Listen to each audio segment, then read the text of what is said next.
Hello and welcome to episode 11 of the Cloud Computing for the C-Suite show with Brad Nelson and internationally recognized and world's #1 cloud industry expert and thought leader, David Linthicum. This show is sponsored by Nelson Hilliard, cloud computing recruitment specialists, placing great people in cloud, IoT, fintech and AI. In this week's show, David and I will be talking about how likely can terrorists or nuclear attacks or hackers take down the cloud. Hi Dave, great to see you on the C-Suite show all the way from sunny Texas, right?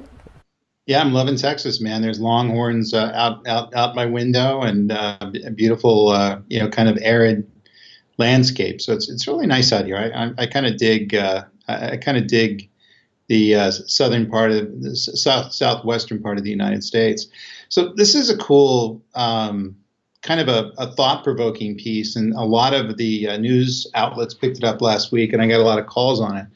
So Lloyd's of London has a report, and they're predicting that we're going to have a 5.3 billion and 19 billion in losses if the cloud goes down, and that's certainly going to be the case. It's just I was trying to think. I mean, would you or I really care if we got hit by a nuclear attack and suddenly our computers didn't work? I mean, it's just kind of one of those things. But the reality is I kind of looked at it from an academic exercise.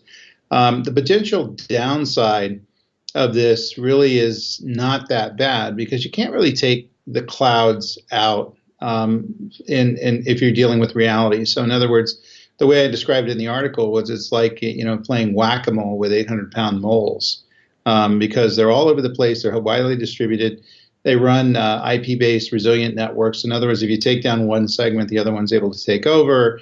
And all those things are really kind of built in that. And that certainly you can do damage to them. And certainly if a really coordinated cyber attack is hit, they could probably take them out for a certain amount of time until they're able to kind of back it up and bring it up and running.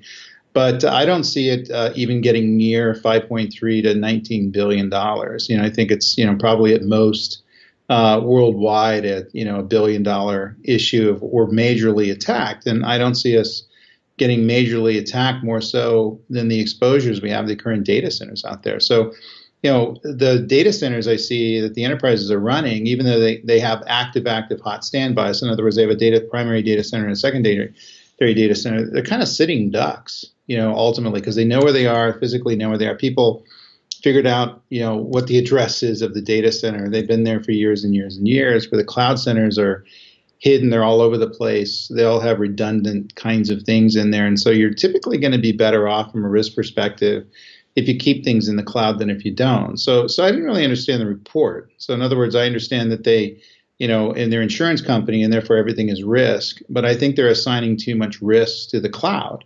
And I think this is a bit counterproductive at this point when people are moving in the cloud and they're reading this and they're kind of making cloud computing look like it's going to amplify the risk when it actually reduces it.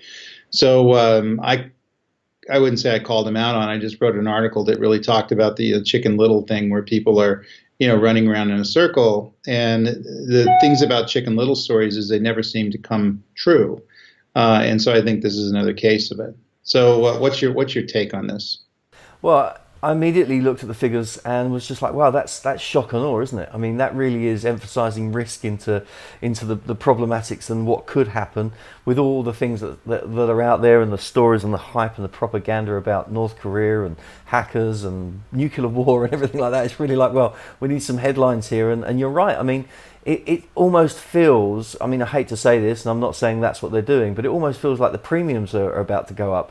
And, and they've kind of just put these figures out and said, well, if you've got to get your insurance in, because all these things could happen and there's huge amounts of losses. So, I mean, I'm probably speaking out of turn there, and I'm not saying that's what they're doing, but essentially it is a new year. So a new year, new revolution.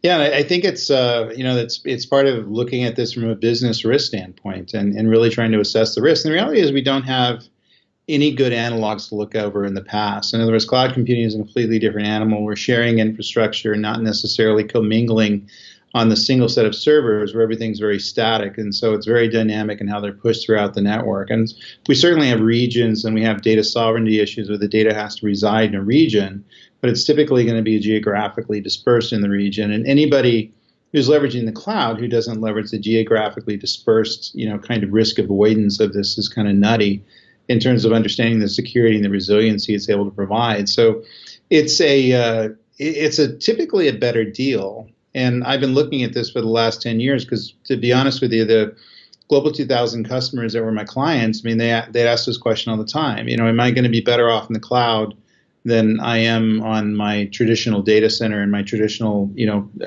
equipment? And from a security standpoint, it wasn't the case until about 4 years ago. Now it's yes, you will, by a large amount. We talked about this in the show before. But from a resiliency standpoint, it's always been way better. In fact, people were moving into the cloud initially, not necessarily for the cost savings, but because they were using it as a cheap, hot standby. And so, in other words, I would run my Oracle instance as well as back up my data onto an S3, an S3 object instance, storage instance. And therefore, I have my data in two places, and therefore it's redundant. Well, and also, by the way, the S3 storage instance is able to replicate among their network. So if someone tried to get my data or eliminate my data via a nuclear explosion or a terrorist attack or a cyber hack, it'd be at another place, and I could be up and running in a matter of hours, if not a matter of minutes. So all these things really need to be taken into account. They get geeky very quick, but the thing is, from the business standpoint, is there risk there? No, not to the point that I think Lloyd's of London is touting it. I think it's much lower than this. And I think that you can mitigate your risk to the point that it's never going to be zero, but it's going to be way less than what they're describing here. So the thing is, we'll look at this in 5 years and kind of laugh in terms of not having a lot of things happen. But these things, they get under people's skin. Lloyd's of London is a big distinctive company. And they certainly, what they say is usually very good. I think they're a little off on this one. You're from London. That's correct. That's correct. In fact, I'm from London, and I'm going to go back 30 years now, and I'm going to ask Lloyd's of London to insure my cloud, because I'm scared that my cloud's going to crash or be under a nuclear attack. So 30, I'd like to see the conversation with the insurance broker on that one. Yeah, well, they insure odd things. As I remember, they insured quarterbacks' legs. And I mean, I guess it makes sense, because if you're making millions of dollars a year and running, and you get hurt, then you want basically some protection in making that happen. And so they have a reputation in doing that. And so they have to basically calculate risk on the fly.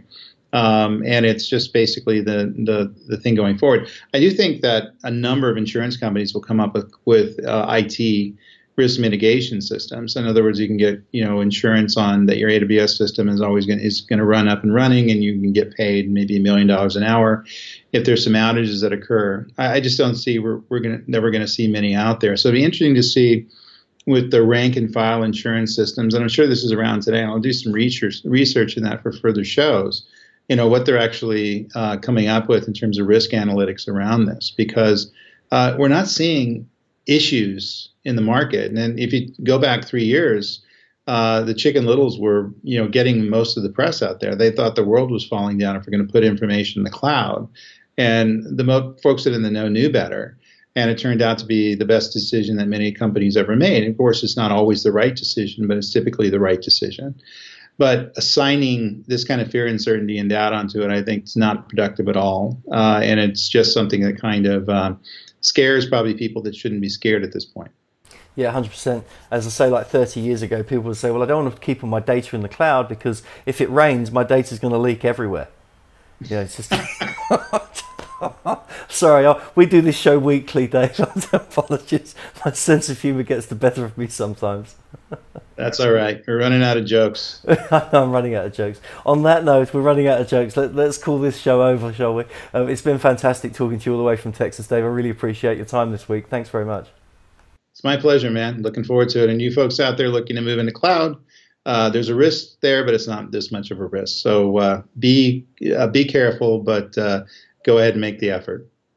Exactly right. Very well said. Thanks for watching, everyone. You can catch David on Twitter, which is at Linthicum. He's also on LinkedIn, and I'm on LinkedIn and Twitter also, which is at Nelson_Hilliard for Twitter and Brad Nelson on LinkedIn. Thanks again for watching, and remember to like, comment and subscribe to the channel so you don't miss out on any of our previous or future shows. Thanks very much for watching, everyone.